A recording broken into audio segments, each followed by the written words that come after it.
नाज़रीन, ख़ुसूसी प्रोग्राम मुबाहिसा में आप सभी का इस्तकबाल है। मैं हूँ आपका मेज़बान सैयद बाकर। नाज़रीन, आज के ख़ुसूसी प्रोग्राम मुबाहिसा में हम अपने पड़ोसी मुल्क पाकिस्तान में गुज़िश्ता शब होने वाले दहशतगर्दाना हमले और पाकिस्तान में दहशतगर्दी के एक ना थमने वाले हालात का जायज़ा लेंगे। अगरचे पाकिस्तान की फ़ौज ने ज़र्ब-ए-अज़्म जैसे एक ऐसे ऑपरेशन का आगाज़ किया जिसमें चुन चुन कर दहशतगर्दों के अड्डों और दहशतगर्दों का सफाया किया गया, लेकिन हम देखते हैं कि जिस कदर दहशतगर्दी के ख़िलाफ़ पाकिस्तानी हुकूमत अपने इक़दामात करने, ऑपरेशन करने की बात करती है, इसमें चाहे फोर्सेस हों या आम अफराद, सभी आए रोज़ इसके बावजूद दहशतगर्दी का पाकिस्तान में निशाना बन रहे हैं। आखिर क्या वजूहात हैं कि पाकिस्तान में दहशतगर्दी और फ़िरक़ा परस्ती फ़रोग़ पा रही है? बहुत से सवालात हैं। आज हम पाकिस्तान के अंदरूनी हालात और दहशतगर्दी के वाक़यात के हवाले से बात करेंगे। मेरे साथ स्टूडियो में मौजूद हैं सीनियर सहाफ़ी और सियासी तजज़िया निगार सैयद सजादुल हसनैन साहब। मैं सजा साहब का स्टूडियो में इस्तकबाल करता हूँ। शुक्रिया। सजा साहब के अलावा फ़ोन लाइन के ज़रिए हैदराबाद से शामिल होंगे हमारे इस ख़ुसूसी प्रोग्राम में सीनियर सहाफ़ी शजीउल्लाह फ़िरासत साहब। इससे क़ब्ल के प्रोग्राम को आगे बढ़ाएँ, कोयटा में हुए धमाके का जायज़ा लेते हैं और पाकिस्तान से जुड़ी चंद एक ख़बरों पर नज़र डालते हैं। बलूचिस्तान की दारुल हुकूमत कोयटा में 3 खुदकुश हमला आवरों ने कोयटा पुलिस ट्रेनिंग कॉलेज पर हमला कर दिया। इस हमले में शहदा की तादाद बढ़कर 60 हो गई है, जबकि 100 से ज़्यादा अफराद ज़ख्मी हुए हैं। पाक सिक्योरिटी फोर्सेस का कहना है कि हमला आवर मारे जा चुके हैं और इलाके को 4 घंटे के सर्च ऑपरेशन के बाद क्लियर कर दिया गया। यह हमला गुज़िश्ता शब रात 10 बजे के करीब हुआ था। बताया जाता है कि शहदा में बेशतर ज़ेर तरबियत पुलिस एहलकार शामिल हैं। ये पुलिस ट्रेनिंग सेंटर कोयटा के इलाके सरियाब में वाक़ है। बताया जाता है कि कोयटा में दहशतगर्दों के हमले की इंटेलिजेंस इतला मौजूद थी। 3-4 दिन पहले हाई अलर्ट किया गया था। दहशतगर्दों को शहर में मौका नहीं मिला जिन्होंने मुज़ाफ़ाती इलाके में इस तरह की दहशतगर्दाना कार्रवाई अंजाम दी।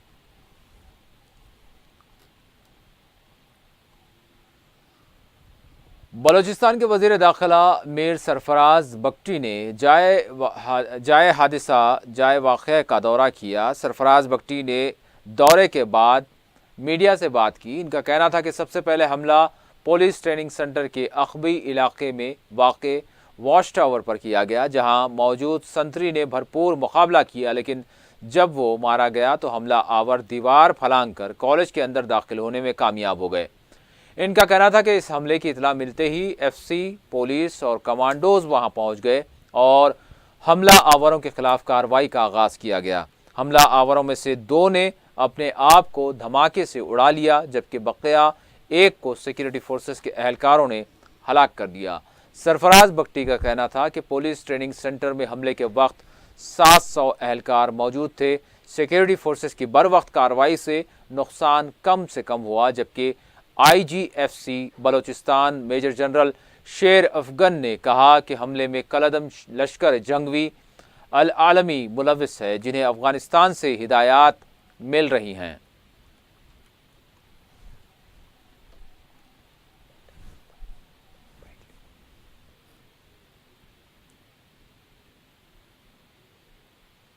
हॉस्पिटल्स में ऑनरेबल चीफ मिनिस्टर की तरफ से इमरजेंसी नाफिज कर दी गई है और हमारा रेस्क्यू ऑपरेशन चल रहा है, रीइंफोर्समेंट हो गई है, फ्रंटियर फोर्स और पुलिस के दस्ते पहुंच रहे हैं। हमारा फिलहाल फोकस जो है वो अपने ऑपरेशन में 3-4 दहशतगर्द थे, वो आ गए, डायरेक्ट बैरक में घुस गए, वो डायरेक्ट पैर करने लगे।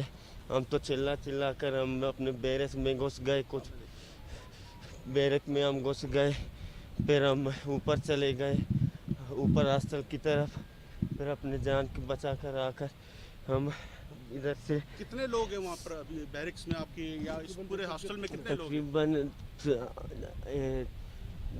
10 या 12 इतने ही होंगे। अच्छा, अब ये बताएं कि हमलावरों की तादाद कैसी थी, उनका हुलिया कैसा था, किस तरह के नजर आ रहे थे वो? ये सर पोशाक में थे आ गए थे। कोयटा में हुए हमले के बाद फिर एक मरतबा पाकिस्तान दहल कर रह गया है। पुलिस ट्रेनिंग हमले के ज़ख्मियों को तिब्बी इमदाद के लिए सिविल अस्पताल कोयटा और बोलान मेडिकल अस्पताल मुंतकिल कर दिया गया, जहां इनमें से कई की हालत ख़तरे से बाहर भी बताई गई। ज़ख्मियों में एफसी और पाक फ़ौज के भी एहलकार शामिल हैं। इनमें से 8 کی حالت نازک بتائی جا رہی ہے۔ دہشت گردوں کے حملے کی اطلاع ملتے ہی پولیس اور ایف سی کی بھاری نفری موقع پر پہنچ گئی تھی اور سینٹر میں داخل ہو کر ہاسٹل اور حملہ آوروں کو گھیرے میں لے لیا تھا۔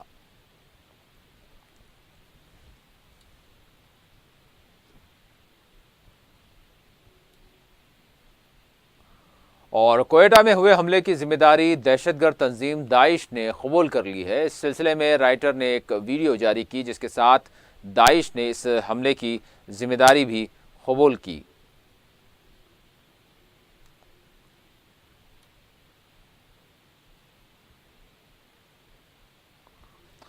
اور پاکستان کے وزیر اعظم میاں نواز شریف نے پولیس ٹریننگ سینٹر کوئٹہ پر حملے کی شدید مذمت کی۔ نواز شریف نے متعلقہ حکام کو ہدایت دی ہے کہ زیر تربیت اہلکاروں کی جانوں کے تحفظ کے لیے ہر ممکن کوشش کی جائے۔ نواز شریف نے پولیس ٹریننگ سینٹر کوئٹہ کے ہاسٹل میں موجود زیر تربیت کیڈٹس کی سیکیورٹی اور تحفظ پر تشویش کا اظہار کرتے ہوئے کہا کہ وفاقی اور صوبائی حکومت کو ہدایت کی کہ حملہ آوروں کو جلد سے جلد کیفر گرفتار تک پہنچایا جائے۔ وزیر اعظم نے وزارت داخلہ اور صوبائی حکومت کو ہدایات جاری کی کہ انہیں صورتحال سے لمحہ بلمحہ آگاہ رکھا جائے۔ انہوں نے کہا کہ واقعے کے زخمیوں کو بہتر سے بہتر طبی سہولیات فراہم کی جائیں۔ اس موقع پر انہوں نے خود اسپتال کا دورہ کرتے ہوئے زخمیوں سے ملاقات کی اور ان کی عیادت کی۔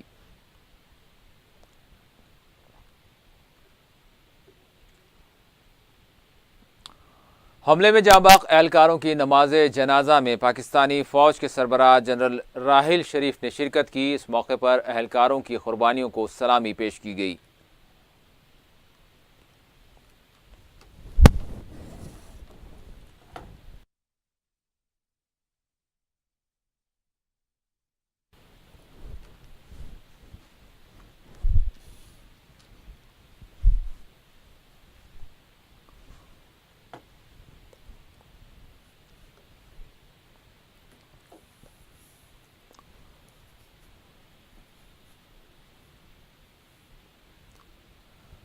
یقیناً ناظرین، بڑا ہی دل دہلا دینے والا معاملہ ایک مرتبہ پھر پاکستان میں پیش آیا جس کے نتیجے میں 60 سے زائد افراد جاں بحق ہو گئے اور سینکڑوں افراد زخمی ہیں۔ کیوں اس طرح کے حملے پاکستان میں مسلسل ہم دیکھ رہے ہیں کہ ہو رہے ہیں؟ اگرچہ کہ پاکستانی فورسز نے ضرب عضب جیسے ایک آپریشن کا آغاز کر رکھا ہے جس میں دہشت گردوں کو نشانہ بنایا جا رہا ہے، لیکن اس کے باوجود ہم دیکھتے ہیں کہ پاکستان میں اس طرح کے واقعات، اس طرح کے حملے ایک معمول کی بات بن چکے ہیں۔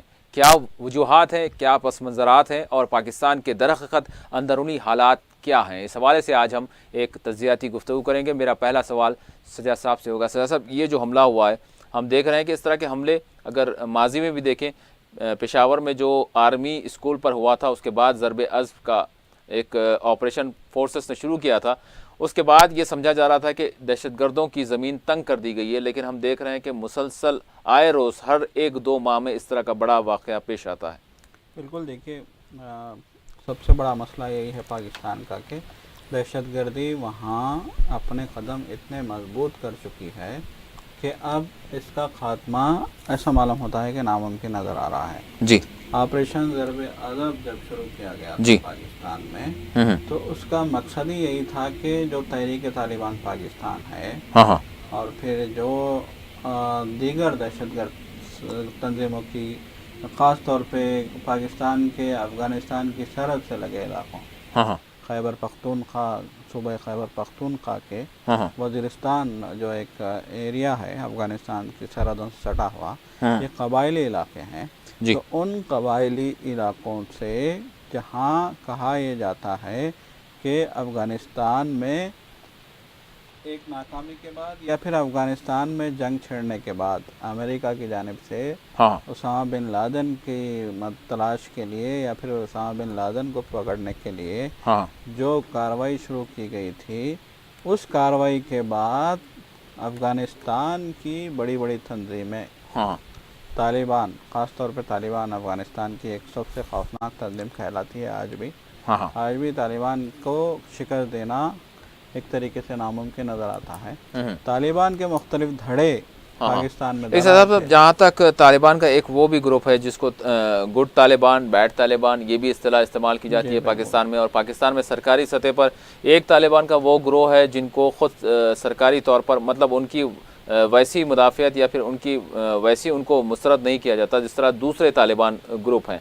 तो ये भी एक जो तफरीक है, ये भी क्या एक उलझन का मामला नहीं है? बिल्कुल, देखिए ये जो गुड तालिबान बैड तालिबान का मामला था जी, ये जनरल मुशर्रफ के दौर में था। ठीक।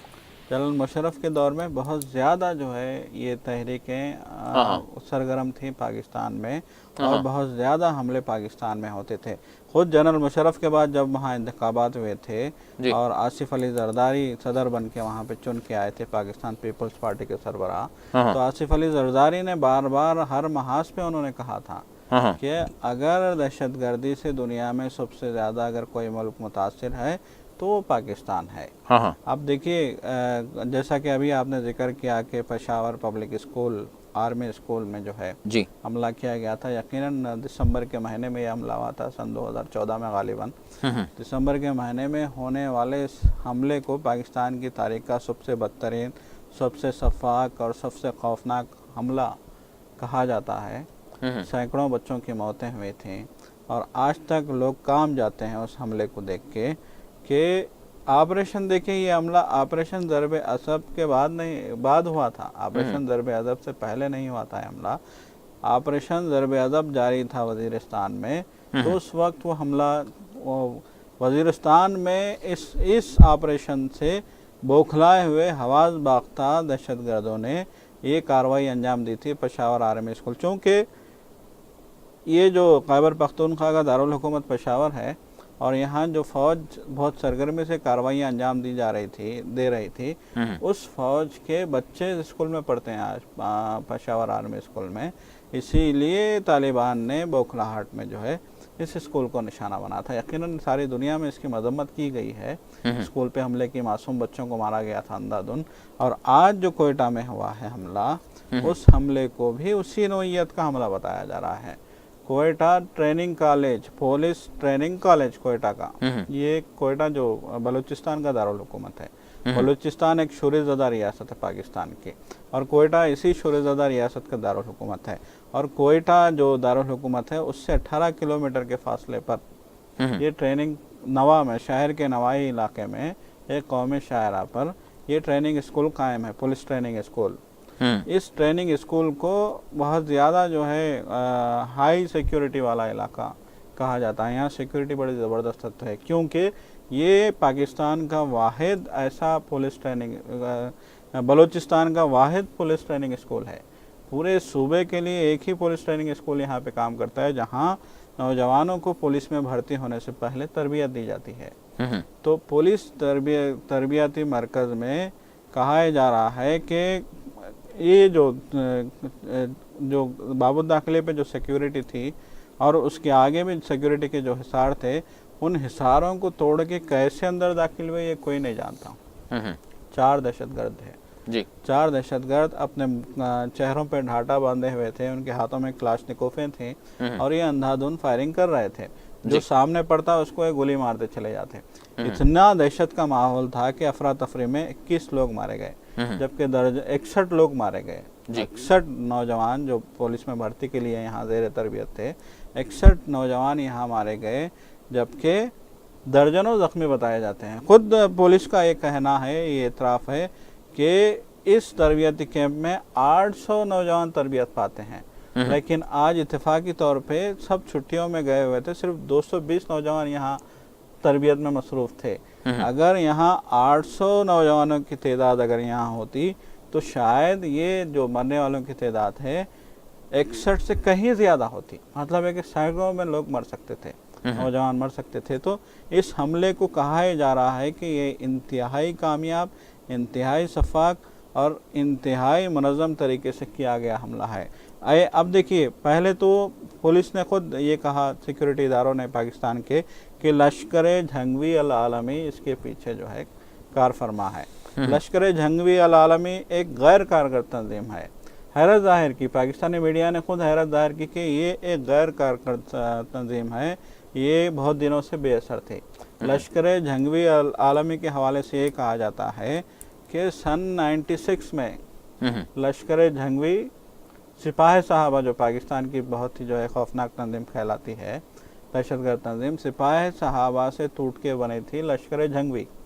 और फिर सन 2013 में लश्कर जंगवी में इख्तिलाफात के बाद या फिर लश्कर जंगवी को जो हुकूमत पाकिस्तान ने कालादम करार दे दिया, तो उस वक्त लश्कर जंगवी से जो एक नई तंजीम उभर के आई थी उसका नाम है लश्कर जंगवी अल आलमी। अब पाकिस्तानी फौज तो ये कह रही है कि लश्कर जंगवी अल आलमी की ये कार्रवाई है, लेकिन ताज़ा वीडियो अभी हमने देखा, ताज़ा वीडियो से ये चौंकाने वाली बात निकल के सामने आई है कि इस हमले के लिए ISIS दाइश, जो आज दुनिया की सबसे खौफनाक तंजीम मानी जा रही है, दाइश ने इस हमले की जिम्मेदारी कबूल की है। तो यहाँ ये एक असरार बन गया है ये हमला, हम कह सकते हैं। जी, इस वक्त नाज़रीन हमारे साथ हैदराबाद से सीनियर सहाफ़ी शजीउल्लाह फ़िरासत साहब फ़ोन लाइन के ज़रिए हमारे इस प्रोग्राम में शामिल हैं। अस्सलाम वालेकुम। वालेकुम अस्सलाम। फ़िरासत साहब, आज हम फिर एक मरतबा पाकिस्तान के जो हालात हैं उस हवाले से बात कर रहे हैं, बिलखुसूस जो अलमनाक एक दहशतगर्दाना कार्रवाई पाकिस्तान के कोयटा में पेश आई है, जिसमें 60 से ज़ायद अफराद की जानें चली गईं और 100 से ज़ायद लोग ज़ख्मी हैं। क्या कहेंगे आप, जबकि ज़र्ब-ए-अज़्ब पाकिस्तानी फोर्सेस अंजाम दे रही है, एक ऑपरेशन चल रहा है दहशतगर्दी के ख़िलाफ़, लेकिन इसके बावजूद हम देख रहे हैं कि मुसलसल हर 1-2 माह में इस तरह का एक बड़ा दहशतगर्दाना वाक़या पेश आता है, तो पाकिस्तान किस तरह की दहशतगर्दी से जूझ रहा है?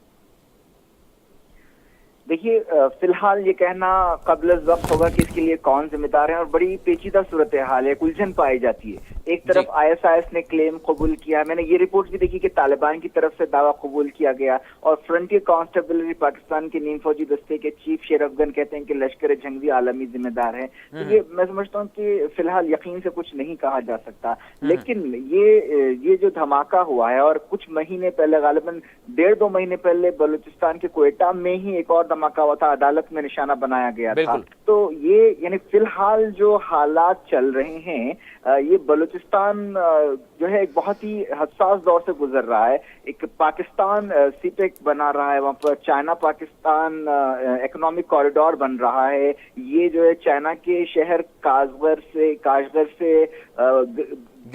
गवादर तक हजारों किलोमीटर का एक रास्ता बनाया जा रहा है, और मुआशी तरक्की के हवाले से तो मैं समझता हूँ ये एक तारीखी हकीकत है कि दहशतगर्दी का इस्तेमाल मुआशी मामलात के लिए होता रहा है, कि किसी की मुआशी तरक्की को रोकने के लिए ऐसा। तो मैं समझता हूँ कि ये जो जिसने भी ये किया है, मैं समझता हूँ कि उसके तार इसी प्रोजेक्ट से जुड़े हुए हैं, और इसी हवाले से अदालत में धमाका हुआ था, और ये पुलिस का ताज़ा वाक़या पेश आया। मैं समझता हूँ कि आइंदा भी ऐसे वाक़यात हो सकते हैं, क्योंकि ये एक बहुत ही बड़ा प्रोजेक्ट है, और यानी ऐसा हो सकता है कि इस प्रोजेक्ट के मुखालिफिन जो है इसको निशाना बना सकते हैं, और बदअमनी का जो है यानी ये किया जा सकता है कि वहां पर बदअमनी है, क्योंकि तरक्की और खुशहाली वहां नहीं आ सकती, बिजनेस वहां नहीं हो सकता जहां पर खून खराबा हो। तो मैं समझता हूँ कि ये वो हो सकता है, या ये ऐसा हो सकता है कि यानी दाखिली पाकिस्तान की सियासत में कुछ लोग जो है इस मसले को नुमायां करने के लिए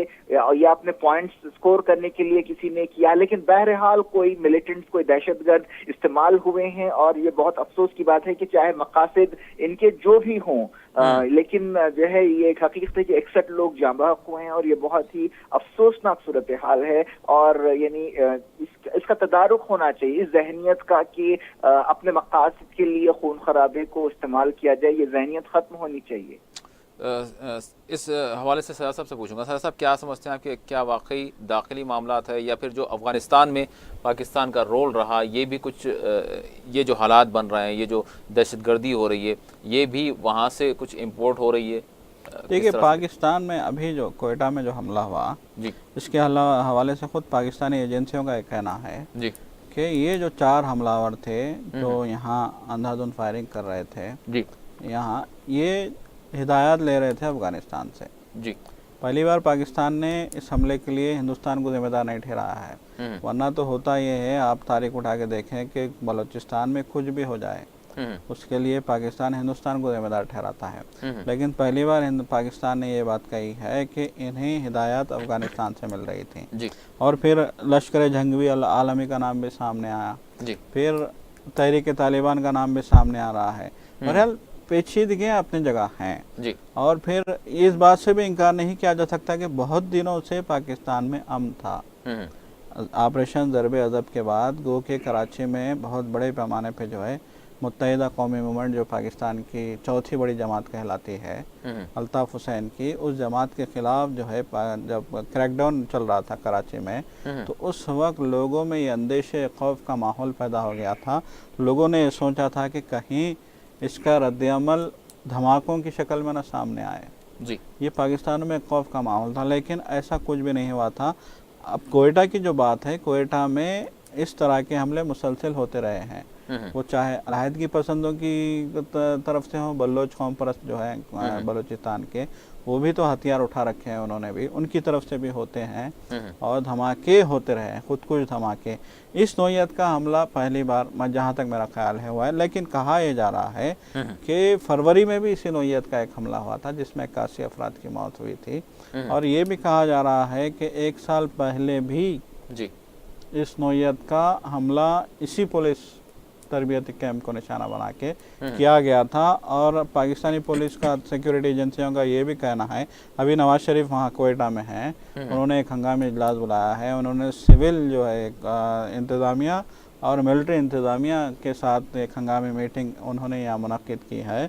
तो इस मीटिंग के दौरान ये बहस जारी है कि इस हमले के पीछे मकासद क्या कार फरमाएँ, ISIS का नाम क्यों आ रहा है, जबकि पाकिस्तान में उमूमन कहा जाता, पाकिस्तान ही नहीं बल्कि ISIS के हवाले से ये भी कहा जाता है कि अफ़गानिस्तान में भी ये तंजीम, ये दहशतगर्द तंजीम नाकाम रही है।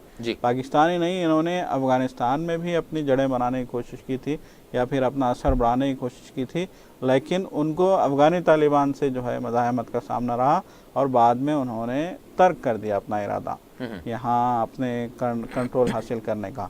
तो कहा जा रहा था कि ये पाकिस्तान में इस नौयत का हमला नहीं कर सकती या इनकी यहाँ वजूद नहीं है। लेकिन आज अगर ISIS के नाम से कोई जो है क्लेम आता है तो ये पाकिस्तान के लिए ख़तरे की घंटी है। हो सकता है चीन को दबाने के लिए, जैसा कि फिराज साहब कह रहे थे कि इक़्तिसादी राहदारी की राह में रुकावट के मकसद से भी इस किस्म के हमले करवाए जा सकते हैं, इस किस्म की शोरीज बर्पा की जा सकती है और इस किस्म की दहशतगर्दी अंजाम दी जा सकती है। हो सकता है इस इम्कान को भी मुस्तरद नहीं किया जा सकता। फिराज साहब, जहाँ तक इक़्तिसादी राहदारी जो गिलगित बल्तिस्तान से गवादर तक जो जा रही है, ये तो निशाना बनाया जा रहा है इसको, इस तरह की जिस तरह से आपने बात की और दीगर मुबस्सिरीन की जानिब से भी बात आती है जो दहशतगर्दाना वाक़यात कोयटा बलूचिस्तान में होते हैं। लेकिन इससे हटकर भी अगर मजमूई एतबार से जो पाकिस्तान में दहशतगर्दाना कार्रवाइयाँ होती हैं, कभी किसी एक फ़िरक़े के लोगों को निशाना बनाया जाता है, कभी कोई अंदरून शहर कोई ऐसे दहशतगर्दाना किलिंग के वाक़यात होते हैं और धमाके होते हैं, तो इस तमाम तनाजुर को आप किस तरह से देखते हैं? क्या वजूहात हैं, क्या वो पस मंज़रात हो सकते हैं इक़्तिसादी राहदारी से हटकर भी कि पाकिस्तान को हम देखते हैं कि वो दहशतगर्दों के निशाने पर है, दहशतगर्दाना कार्रवाइयों के एक लंबे अरसे से निशाने पर है? क्या वो वजूहात भी हो सकती हैं, क्या वो ऐसे मामलात भी हैं जिन पर बात दरख्त होनी चाहिए? देखिए, आपका सवाल बहुत अच्छा है और इंशाअल्लाह इसका तफसील से जवाब दूंगा, लेकिन सज्जाद साहब की गुफ्तगू के हवाले से मैं 2-3 बातें कहूँगा कि यानी हिंदुस्तान ने उड़ी हमलों वगैरह के बाद पाकिस्तान को और जैश ए मोहम्मद को जिम्मेदार ठहराया था फौरी। तो इस पर पाकिस्तान ने कहा था कि हिंदुस्तान ने तहकीकात के बगैर ही चंद घंटों में जो है ये तंजीम जैश ए मोहम्मद वगैरह को इल्ज़ाम दे दिया। और मैं समझता हूँ कि पाकिस्तान ने अब तक सिपेक का नाम नहीं लिया, कोयटा धमाके के हवाले से हिंदुस्तान का नाम नहीं लिया। मैं समझता हूँ कि वो अपना जो बयान था उससे यानी अपने आप को यानी एक सही मौक़िफ़ पर रखने के लिए कुछ जायजा इजलास कर रहे हैं और कुछ तहकीकात सबूत वगैरह के यानी इसका इंतजार कर रहे हैं या कुछ वक्त ले रहे हैं। और अगर आने वाले चंद घंटों में या चंद दिनों में अगर ये सिपेक और इंडिया का नाम लेंगे तो मुझे हैरत नहीं होगी और मैं इस इम्कान को यानी मुस्तरद नहीं कर सकते कि ऐसा हो सकता है। और जहां तक यानी अफगानिस्तान और पाकिस्तान में ISIS की वजूद की बात है, देखिए पाकिस्तान में ISIS या अफगानिस्तान में ISIS क्या है? कल के तालिबान آج کے IS ہیں, یعنی طالبان سے کچھ لوگ الگ ہوتے ہیں اور ایک تنظیم میں شامل ہو جاتے ہیں. اسی طرح عالمی سطح پر کل کی القاعدہ آج کی ISIS ہے. یعنی یہ ISIS کو یہ آسمان سے یعنی نازل ہونے والی ایک علیحدہ راتوں رات بننے والی تنظیم یا لوگ نہیں ہیں, یہ کل کے ہی لوگ آج اس نئے نام سے سرگرم ہیں. اور جہاں تک آپ کا یہ مخصوص سوال ہے کہ پاکستان میں جو تسلسل رہا ہے دہشت گرد حملوں کا, یعنی اس کی تاریخ ہے کہ اس کے لیے میں بڑی حد تک پاکستان کے مرحوم صدر ضیاء الحق کو ذمہ دار ٹھہراتا ہوں, کیونکہ 1979 امریکہ کے اعلی کار بن کر USSR کو ہرانے کے لیے وہ استعمال ہوئے ہیں. ضیاء الحق اور ISI اور خاص طور پر اس کے حمید گل جو اس کے سابق چیف رہ چکے ہیں وہ بھی اب مرحوم ہیں. تو ان لوگوں نے امریکہ کے مقاصد کی تکمیل کے لیے اس طرح کی منصوبہ بندی کی اور بنیادی سطح سے لے کر یعنی اونچی سطح تک ایسا کیا کہ بچوں کے ذہنوں میں زہر بھرے گئے اور یعنی دوسروں کے لیے استعمال ہونے کے لیے جہاد کی تعلیم دی گئی. اور جو پروگرامنگ اس یعنی تکنیک کا یا اس حکمت عملی کے نتیجے میں ہوئی ہے پاکستان میں, اس کے نتیجے میں طویل عرصے سے یہ ایک زہریلا تناور درخت بن چکا ہے یہ, اور اسی درخت سے یہ تمام لوگ نکلے ہیں, چاہے طالبان ہو یا القاعدہ ہو. تو یہ بہت ہی یعنی اتنے لمبے عرصے میں یہ جو ماحول بنایا گیا ہے اور یعنی جو پالیسی ضیاء الحق کے دور میں پاکستان نے اپنائی تھی صفگیریت کو فروغ دینے کی, اس کے بہت ہی بھیانک ثمرات نہ صرف پاکستان کے لیے افغانستان کے لیے بلکہ پوری دنیا کے لیے نکلے ہیں. تو یعنی اب سنجیدہ کوششیں پاکستان میں ہوئی ہیں کہ اس ماحول کو ختم کیا جائے, لیکن اتنے برسوں سے جو تباہی مچائی گئی ہے اسے چند سالوں میں ختم نہیں کیا جا سکتا.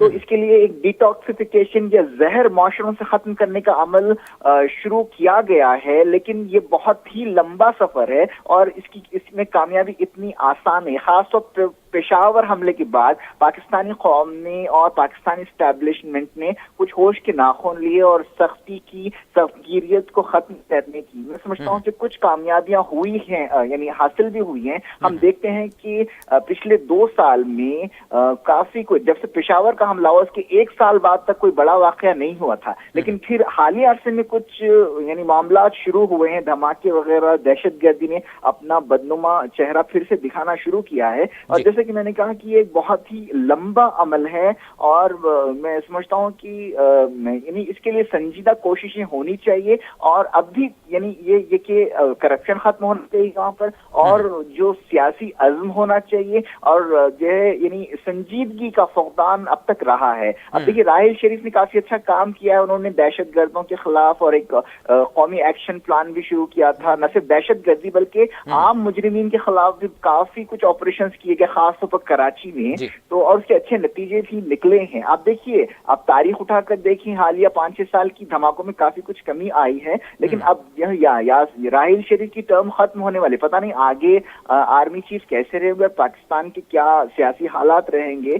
بڑی حد تک اس بات کا دار مدار اس بات پر ہے کہ وہاں پر فوجی قیادت اور سیاسی قیادت کتنی مستحکم رہتی ہے اور کتنی مخلص ہے. اسی بنیاد پر یہ یعنی طے ہوگا کہ کیا اس جو ناسور پاکستانی معاشرے میں پھیل گیا ہے, جس کے بہت برے نتائج نکلے ہیں پورے خطے کے لیے, اس کی کامیابی کا دار و مدار اسی پر ہے کہ آنے والے لوگ کیسے رہیں گے اور کتنے مخلص رہیں گے. لیکن سر صاحب اسی حوالے سے جس طرح سے فراست صاحب کہہ رہے ہیں کہ ایک نفرتوں کے بیج کو جو ہے وہاں پر بویا گیا ہے, اور اگر ماضی کی اگر میں بات کروں تو جس طرح سے ہم دیکھتے تھے کہ پاکستان میں سندھی, بلوچی, گجراتی, پنجابی, اردو بولنے والے, یہ ایک نفرتوں کا بازار گرم ہوا کرتا تھا, اور اس وقت ہم دیکھتے تھے کہ ایسے واقعات پیش آتے تھے. لیکن اب جو تناظر ہے تبدیل ہو چکا ہے. اب بالخصوص ایسا معلوم ہوتا ہے مسلکی یا پھر نام نہاد اسلامائزیشن کا جو معاملہ ہے, اس کے تناظر میں اس طرح کے واقعات ہو رہے ہیں. چاہے آپ لشکر جھنگوی کا جائزہ لیں, چاہے آپ طالبان کا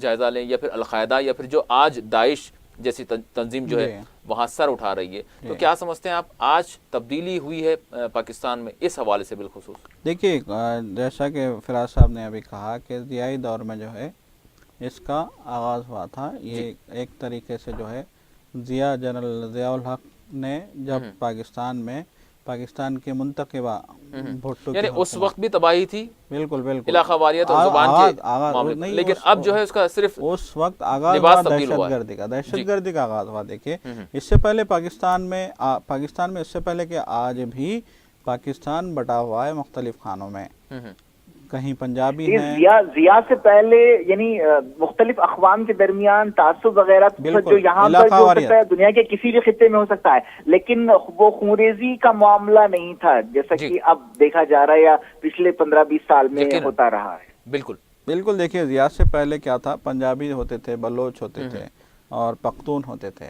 ये जो आपस में रस्सा कशी की हम बात करेंगे, सिंधी थे, जी, सिंध और बंगालियों को फरामोश कर दिया। बंगाली बिल्कुल, जो करते बिल्कुल, कि बंगाली तो बांग्लादेश अब उस अलग हो वक्त गए हैं, ईस्ट फिराज साहब। पाकिस्तान हुआ करता था। और यही बंगाल ने इसी नाइंसाफ़ी के खिलाफ आवाज़ उठाई और मशरक़ी पाकिस्तान आज बांग्लादेश में बदल गया है।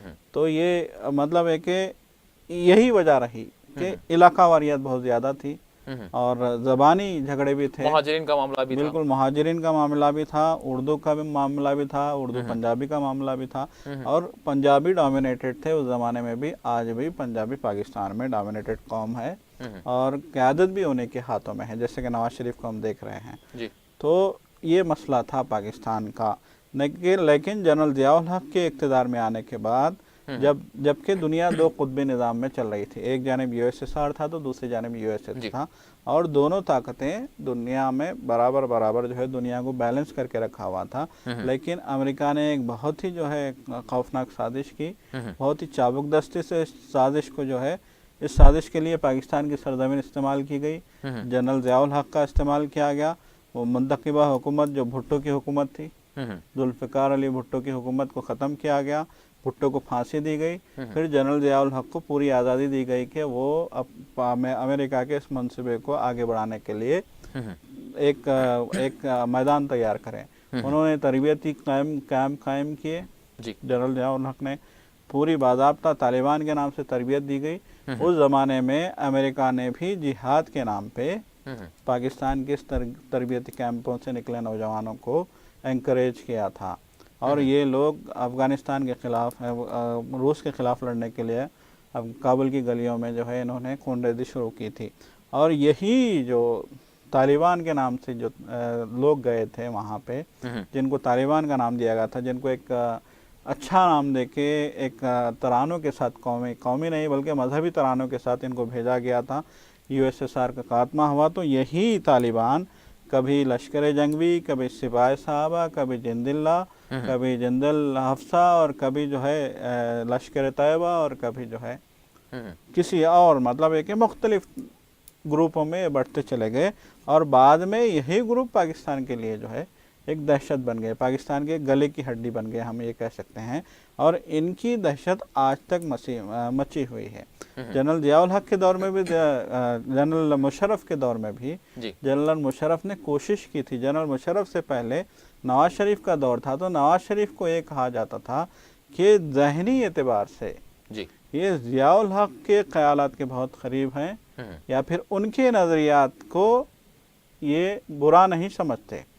ये इनके बारे में, नवाज शरीफ के बारे में कहा जाता था और आज भी यही कहा जाता है कि नवाज शरीफ इन तंजीमों के हवाले से, चाहे वो सिपाही साहबा हो, चाहे वो लश्कर तैयबा हो, चाहे वो लश्कर जंगवी हो या कोई भी नाम आप दे लें, जैसा कि फिराज साहब ने कहा कि कभी एक नाम था, कभी एक नाम हो गया, लोग वही हैं, नाम बदलते जाते हैं हालात के हिसाब से, सिचुएशन के हिसाब से, तो नाम बदले। लेकिन कहा यही जाता है कि नवाज शरीफ इन तंजीमों के हवाले से नरम गोशा रखते हैं। लेकिन पेशावर में जो वाक़या हुआ या फिर ऑपरेशन ज़र्ब अज़ब जो हुआ है वो नवाज शरीफ की मर्ज़ी से नहीं हुआ हो। इस ऑपरेशन को हतमी शक्ल दी थी राहिल शरीफ ने, जो फ़ौजी सरबराह बन के नए उस ज़माने में फ़ौजी सरबराह बन के आए थे। तो उन्होंने ये सारी जो है प्लानिंग की थी, मनसूबाबंदी की थी और उन्होंने ये ऑपरेशन शुरू किया था वज़ीरिस्तान के इलाकों में। बाज़ाब्ता लोगों को वहाँ से निकाला गया था, हटाया गया था वहाँ से, मकामी लोगों को, और 1 साल तक ये कार्रवाई चली। तो राहिल शरीफ का ये कहना है या फिर पाकिस्तान की भी जो है लोगों का ये कहना है कि इस ऑपरेशन से बहुत फ़ायदा हुआ है और ये जो तंजीमें थीं जिनके बड़े बड़े गढ़ थे वज़ीरिस्तान में, अफ़गानिस्तान और पाकिस्तान की सरहदों के दोनों जानिब, ये गढ़ ख़त्म हुए हैं। ये इतराफ़ करते हैं लोग और लोग ये भी इतराफ़ करते हैं कि ये तंजीमें कमज़ोर हुई हैं, जिसकी वजह से मसले की तशद्दुद भी कमी आई पाकिस्तान में। और जो जैसे कि पहले होता था कि बड़ी बड़ी रैलियों में, चाहे वो शियों की रैली हो, चाहे वो सुन्नियों की रैली हो, चाहे मस्जिदें हों, वहाँ धमाके होते थे, तो इन धमाकों में कमी आई है, मसलकी नफ़रत में कमी आई है, मसलकी तशद्दुद में कमी आई है। लेकिन अब देखिए ये एक नई नौइयत के जो है ये कार्रवाइयाँ हो रही हैं, जैसा कि हमने पेशावर स्कूल में, आर्मी पब्लिक स्कूल में बच्चों पे फायरिंग के वाक़े को देखा, और फिर अब हम देख रहे हैं कि कोयटा में पुलिस तरबियती कैंप में अंधाधुंध फायरिंग करके जो है लोगों को मौत के घाट उतारा गया। तो ये जो सिचुएशन है, ये जो हालात हैं, ये पाकिस्तान को एक नई मुसीबत से दो चार कर रहे हैं, इस बात से इनकार नहीं किया जा सकता। रासद साहब, आप क्या कहेंगे, अगर हम दहशतगर्दाना मामलात के तहत अगर देखें तो पाकिस्तान एक तवील एक अपनी तारीख़ रखता है कि ये इन दिनों में देख रहे हैं कि जिस तरह से हमले हो रहे हैं और मुख्तलिफ यहाँ पर ग्रुप्स बने हुए हैं। अगर हम शाम की सूरत हाल का जिस तरह से जायज़ा लेते हैं तो यहाँ पर जैसे दहशतगर्दाना ग्रुप्स अलग-अलग हैं, इसी तरह से अगर हम यहाँ के भी एक दहाई का अगर जायज़ा लेते हैं तो मुख्तलिफ ग्रुप्स अलग अलग हैं और इनकी कार्रवाइयाँ भी वही हैं जिस तरह से शाम में अंजाम दी जाती हैं। तो आप क्या समझते हैं कि पाकिस्तान अभी तक इस तरह की दहशतगर्दी को ख़त्म करने के लिए कार्रवाइयाँ कर रहा है, और हम देखते हैं कि मुसलसल दहशतगर्दाना कार्रवाइयाँ होने के बावजूद भी पाकिस्तान अब भी मुस्तहकम है और कार्रवाइयाँ कर रहा है, तो वो क्या वजूहात हैं, वो क्या ऐसा इस्तेहकाम है कि पाकिस्तान इस कदर दहशतगर्दी ज़ायद होने के बावजूद भी अब भी लड़ रहा है दहशतगर्दी से और दहशतगर्दों के खात्मे के लिए कार्रवाइयाँ अंजाम दे रहा है? देखिए, मैं समझता हूँ कि शाम का पाकिस्तान से तकाबुल मुनासिब नहीं है और बहुत फ़र्क है, और बुनियादी फ़र्क शाम और पाकिस्तान में ये है कि जो है शाम में दुनिया भर के जो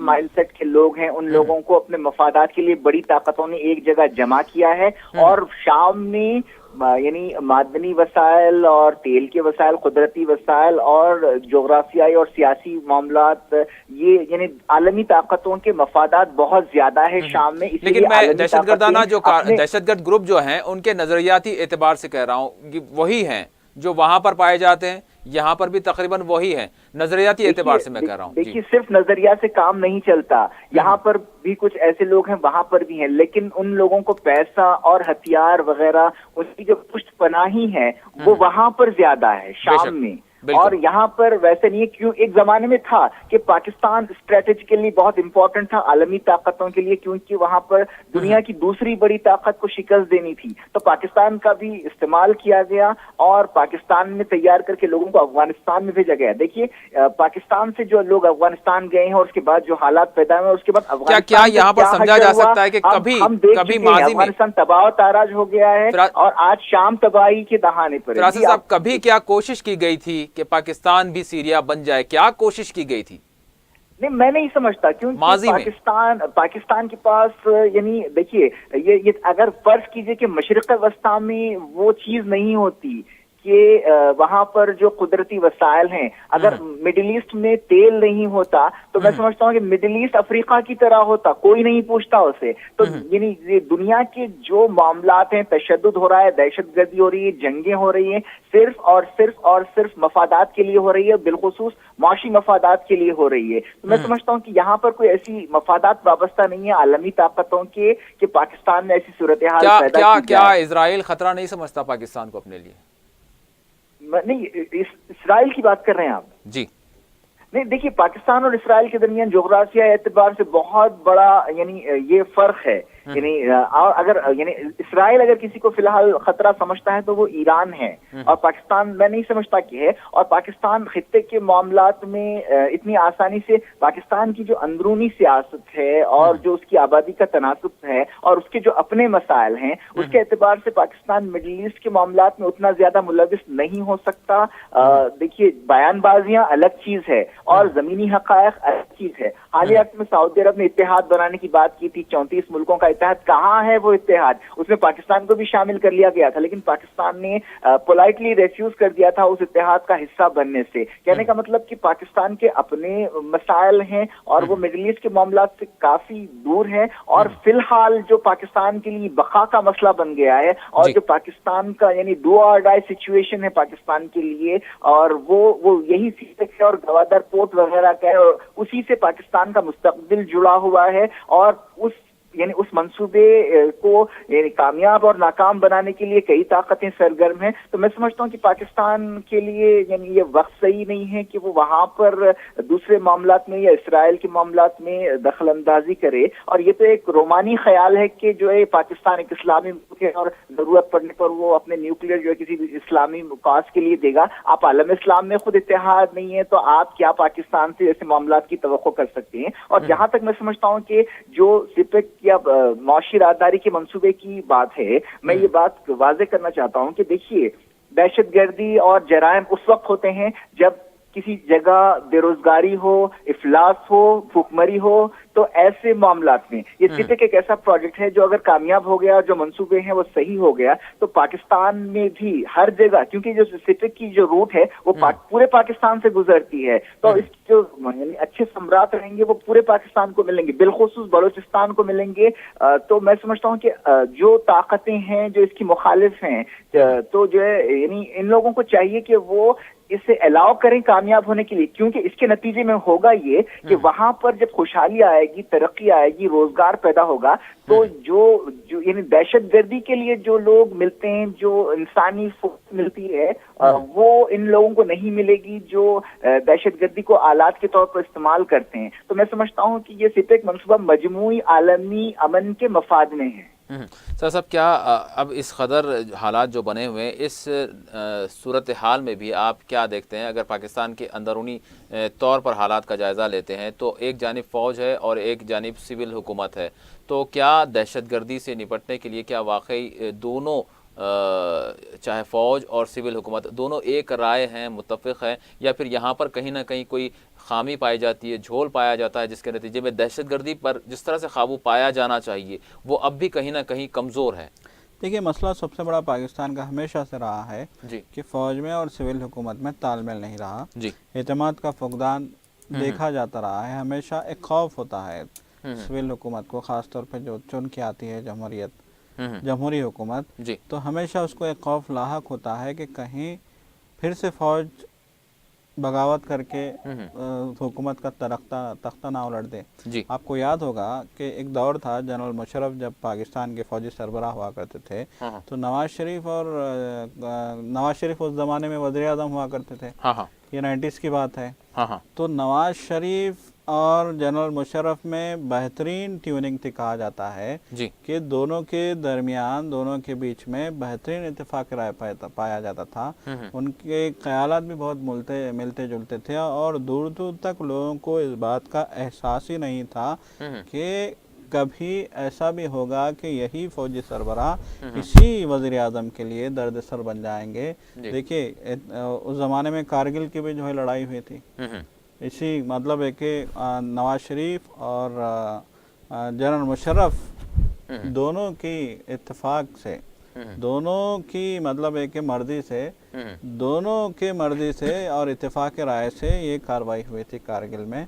और उस वक्त भी किसी ने नहीं सोचा था कि यही परवेज़ मुशर्रफ आगे चल के नवाज शरीफ का तख्ता उल्टेंगे और नवाज शरीफ को सऊदी अरब में पनाह लेने के लिए मजबूर होना पड़ेगा, अपनी जान बचा के उनको पाकिस्तान से फरार होना पड़ेगा। ये सिचुएशन थी। आज भी देखिए, आज राहिल शरीफ और नवाज शरीफ के बारे में ये कहा जाता है, बार बार कहा गया है कि बहुत सारी तकरीबात में, सरकारी तकरीबात में दोनों साथ में नहीं आते या फिर दोनों को इस मतलब साथ में घुल मिल के नहीं देखा जाता। और बहुत सारे मामलात में कहा यह गया है कि जनरल राहिल शरीफ की जिस तरह से एंट्री होती है उससे जो है एक शक पैदा होता है कि कहीं आगे फ़ौज फिर से जो है इक़्तिदार पे कब्जा ना कर ले। देखिए, अभी तो सिचुएशन ऐसी नहीं है। अभी कुछ दिनों पहले उड़ी में जो वाक़या हुआ था उसके बाद ऐसा मालूम होने लगा था कि हिंद पाक फिर से जंग के दहाने पर आ जाएंगे, लेकिन अब हालात फिर से धीरे धीरे मामूल पे आ रहे हैं। उनको खारजा पॉलिसियाँ भी नहीं बनानी है। और आम तौर पे यही कहा जाता है कि जब पाकिस्तान में फ़ौज से काम लेना होता है तो अमेरिका यहाँ मुदाखलत करता है। अभी ऐसा मालूम होता है कि अमेरिका की सारी तवज्जो हिंदुस्तान की तरफ है जी।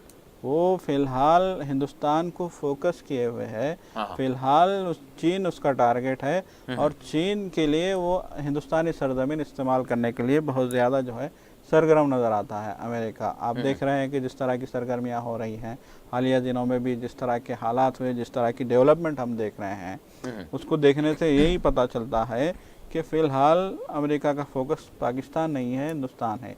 यही वजह है कि पाकिस्तान में फ़ौज और जमहूरियत या फिर फ़ौज और हुकूमत में कोई ऐसी चपखली देखने में नहीं आती। जब अमेरिका को लगेगा कि यहाँ सिविल हुकूमत को बेदखल करके फौजी हुकूमत कायम करनी है और अपने आदमी को बिठा के काम लेना है, कुछ मफादात हासिल करने हैं, कुछ आलमी सतह पे, कुछ इलाकाई सतह पे, तब वो बहुत आसानी से ये काम कर लेगा। अभी तो सिचुएशन ऐसी नहीं लगती है। जैसा कि फिराज साहब ने भी कहा कि अब राहिल शरीफ का टर्म ख़त्म होने जा रहा है, उनकी मियाद ख़त्म होने जा रही है। अब आगे कौन आएगा, ये भी एक बड़ा मसला है जी।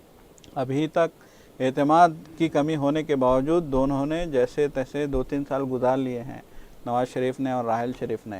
अब आने वाला फौजी सरबराह कैसा होगा? देखिए, राहिल शरीफ के हवाले से भी लोगों में जोश व खरोश पाया जाता था। बहुत सारे लोगों ने कहा था कि राहिल शरीफ पाकिस्तान में अगर आप देखेंगे गुज़िश्ता 2-3 सालों के दौरान, तो कहा यह जाता रहा है कि राहिल शरीफ को अवाम ने बहुत प्रमोट किया है। उनके बैनर लगाए गए, उनकी तस्वीरें लगाई गई, सड़कों पे उनकी तस्वीरें लगाई गई और कहा गया कि अब आपकी ज़रूरत है, आप आइए इक़्तिदार में। बहुत सारे मतलब है कि मसाइल हो गए थे जब इमरान खान ने तहरीक चलाई थी नवाज शरीफ की हुकूमत के ख़िलाफ़, और बहुत सारी तहरीकें चली थी। तो उस वक्त अवाम ने कहा था कि अब फिर से यहाँ डंडे की ज़रूरत है, एक डंडे वाली हुकूमत की ज़रूरत है, फिर से अवाम ने कहा था, लेकिन ऐसा हो नहीं पाया। तो इससे साबित होता है कि जब तक आलमी ताकतें नहीं चाहती हैं उस वक्त तक वहाँ पे ना तो कोई इनकलाब आता है, ना ही कोई जो है तख्ता पलट जैसी कोई कार्रवाई होती है। तो ये डिपेंड करता है आलमी ताकतों पे, ये डिपेंड करता है अमेरिका पे। अमेरिका जब चाहेगा पाकिस्तान में अपने आदमी को ला बिठाएगा, वो पाकिस्तान उसके लिए बड़ा मसला नहीं है। प्रोफेसर साहब, इसी हवाले से मैं आपसे जानना चाहूँगा, सियासी माहिरीन या फिर सियासी तज्ज़िया निगारों का एक तबका ऐसा भी है जो इस बात को मानता है कि अमेरिका ने जिससे भी दोस्ती की वो जल्द या फिर देर से सही वो मुल्क तबाह हुआ है किसी न किसी सूरत में। तो आप क्या कहेंगे, अमेरिका की दोस्ती पाकिस्तान की दोस्ती थी, आज पाकिस्तान का क्या हाल है हम देख रहे हैं। पाकिस्तान की अमेरिका के साथ दोस्ती यकीनन पाकिस्तान को किस कदर चैलेंजेस का आज सामना है, ये सारी सूरत हाल हमारे सामने है।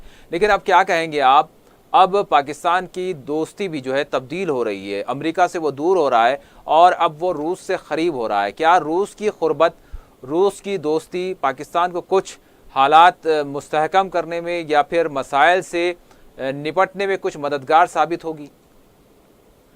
देखिए, यानी दुनिया में अब मैं समझता हूँ कि अमेरिका का वैसा दबदबा बरकरार नहीं रहा है, फौजी एतबार से भी और मौशी एतबार से भी। इसकी अपनी अलग वजूहात हैं। और अब जो है एक यानी दुनिया पहली बार एक ऐसी सिचुएशन में आ रही है कि आप एक तरफ अमेरिका है जिसकी ताकत टूट रही है और एक तरफ चीन है जिसकी ताकत बहुत बड़ी हो रही है, और रशिया काफी सरगर्मी से अपना जो पुराना दौर था सोवियत यूनियन का उसके अहिया की कोशिश कर रहा है। खासतौर पर व्लादिमीर पुतिन काफी पुरजोश हैं और सियासी एतबार से वो काफी मुस्तहकम है। तो मैं समझता हूँ कि यानी मौजूदा जो हालात हैं उनमें जो है यानी पाकिस्तान जो है यानी उसके जो सदाबहार इत्तेहादी है उसकी जो है यानी उसके साए में आ गया है। तो मैं समझता हूँ कि ये एक आलमी सतह पर एक बार फिर दुनिया ऐसे ग्रुप्स में, 2 ग्रुप्स में बट रही है। तो मैं समझता हूँ कि इसके बाद बड़ी हद तक जो पाकिस्तान के मुस्तकबिल का दारोमदार होगा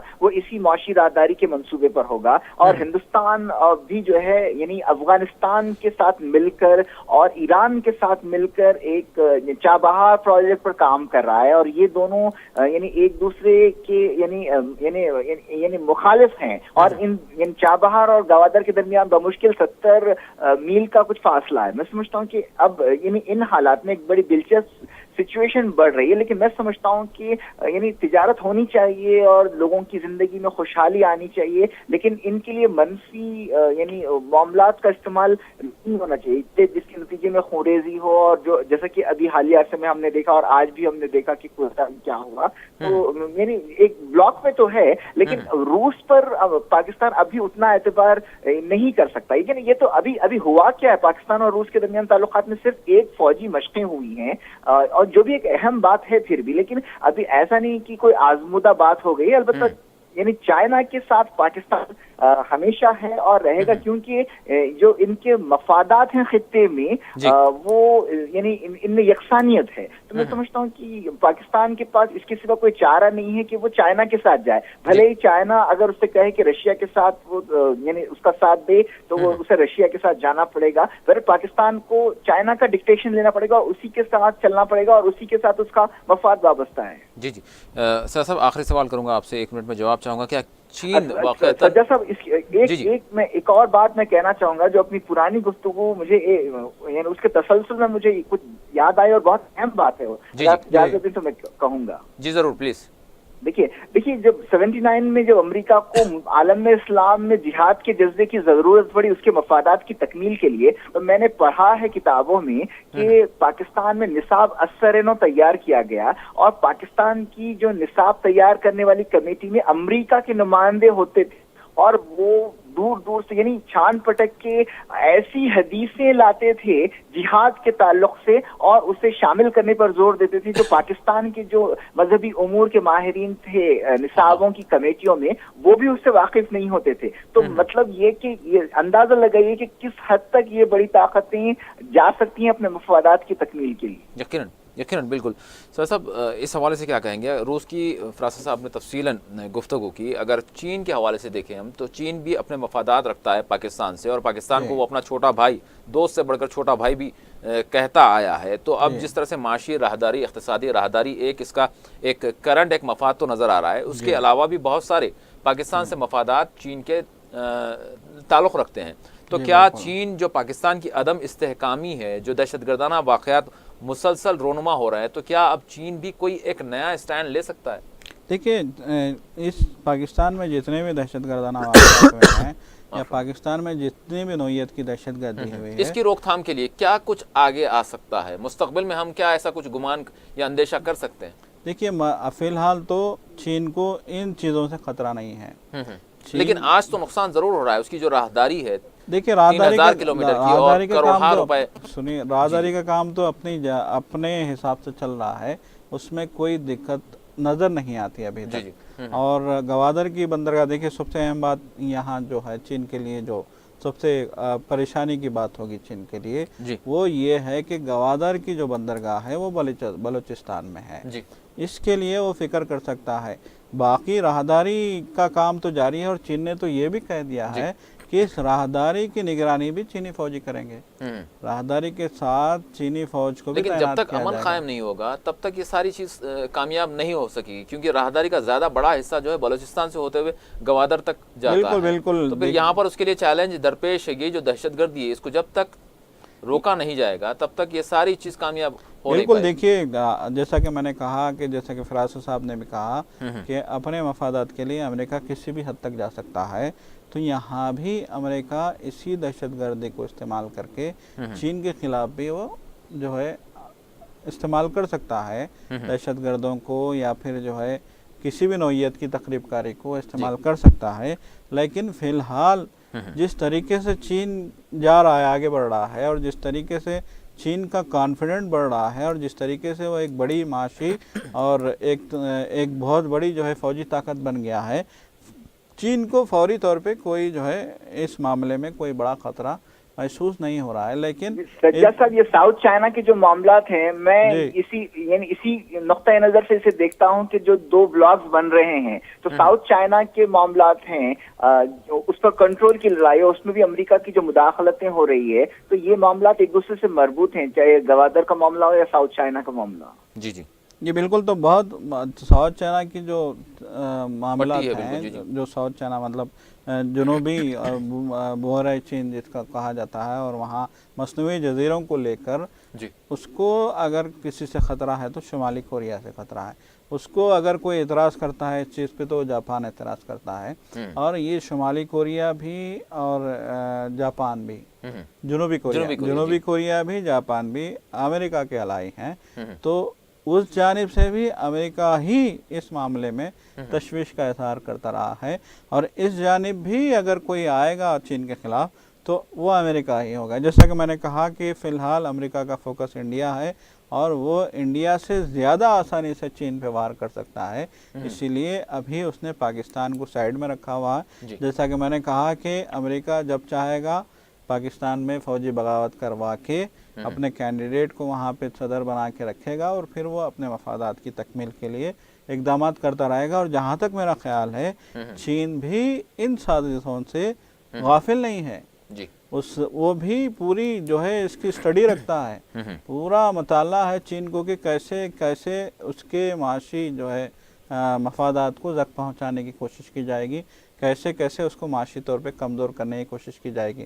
دیکھیے ابھی تک تو آپ دیکھیے ابھی تک تو چین کامیاب ہے، چاہے وہ آپ یورپ کی بات کریں، چاہے آپ امریکہ کی بات کریں، چاہے آپ مشرق وسطیٰ کی بات کریں، چاہے آپ جنوبی افریقہ کی بات کریں، ہر علاقے میں چین کی قدم بہت مضبوط ہیں، چین کی معیشت بہت مضبوط ہے، چین کی سرمایہ کاری بہت مضبوط ہے، چین کی منڈیاں بہت مضبوط ہیں، تو وہ معاشی طور پہ ساری دنیا میں اپنا جال پھیلا چکا ہے۔ تو اب امریکہ کیسے چین کو اس معاشی جال کو توڑتا ہے یہ تو آنے والا وقت ہی بتائے گا۔ فی الحال تو وہ انڈیا سے ایسا معلوم ہوتا ہے کہ وہ اپنی کارروائیوں کا آغاز انڈیا سے کرنا چاہتا ہے۔ جی بہت بہت شکریہ سجاد صاحب، فراست صاحب، میں دونوں مہمانوں کا شکریہ ادا کرتا ہوں۔ یقیناً ناظرین آج ہم نے پاکستان کی بات کی، پاکستان کے حالات کی بات کی، پاکستان میں جس طرح سے پاکستان کو ایک دہشت گردی کا ایک منبع اور یہاں کی اس کی سرزمین کو دہشت گردوں کا ایک ایسا مقام قرار دیا جاتا ہے جو جنت ہے، تو یقیناً یہاں پر سوال یہ اٹھتا ہے کہ کیوں ایک ایسا مقام جو قدرتی وسائل سے بھی کوئی زیادہ بہرہور نہیں ہے، بلکہ جس طرح سے اگر ہم عرب خطوں کی بات کرتے ہیں وہاں پر تیل کی دولت ہے، تو اس وجہ سے ہو سکتا ہے کہ عالمی طاقتیں وہاں پر اپنے مفادات دیکھتی ہیں، جس کے نتیجے میں یہاں پر شورش برپا کی جاتی ہے۔ لیکن یہ سوال یہ اٹھتا ہے کہ پاکستان آخر کیوں دہشت گردی اور دہشت گردوں کے نشانے پر ہے، کیوں یہاں پر دہشت گردی کو فروغ مل رہا ہے، کیوں یہاں پر امن قائم نہیں ہو پا رہا۔ فوج کی جانب سے آپریشنز کرنے کے باوجود بھی ہم دیکھتے ہیں کہ مسلسل یہاں دہشت گردی کے واقعات روز بڑھ رہے ہیں، تو پھر یہاں پر سوال یہ اٹھتا ہے کہ کیا واقعی صرف اور صرف فرقہ واریت یا علاقہ واریت کی بنیادوں پر یہاں پر دہشت گردی فروغ پا رہی ہے، یا پھر واقعی یہاں پر بھی کوئی عالمی طاقتیں اپنے مفادات کو دیکھتی ہیں، جس کے نتیجے میں دہشت گردوں کو یہاں پر بھی پالا جا رہا ہے، جس کا نتیجہ یہ ہے کہ پاکستانی فورس بھی لگی ہوئی ہے دہشت گردی کے خاتمے کے لیے، لیکن یہ جوجھ رہی ہے، اس کے باوجود دہشت گردی یہاں پر فروغ پا رہی ہے۔ تو یقیناً یہ سوچنے والی بات ہے کہ کون پاکستان کو بھی نشانہ بنا رہا ہے اور کون دہشت گردوں کو درحقیقت پال رہا ہے، جو دنیا بھر میں اپنی دہشت گردی کے ذریعے عام لوگوں کی جانیں لے رہے ہیں۔ اسی کے ساتھ ہمارا خصوصی پروگرام مباحثہ اپنے اختتام کو پہنچتا ہے۔ اللہ حافظ۔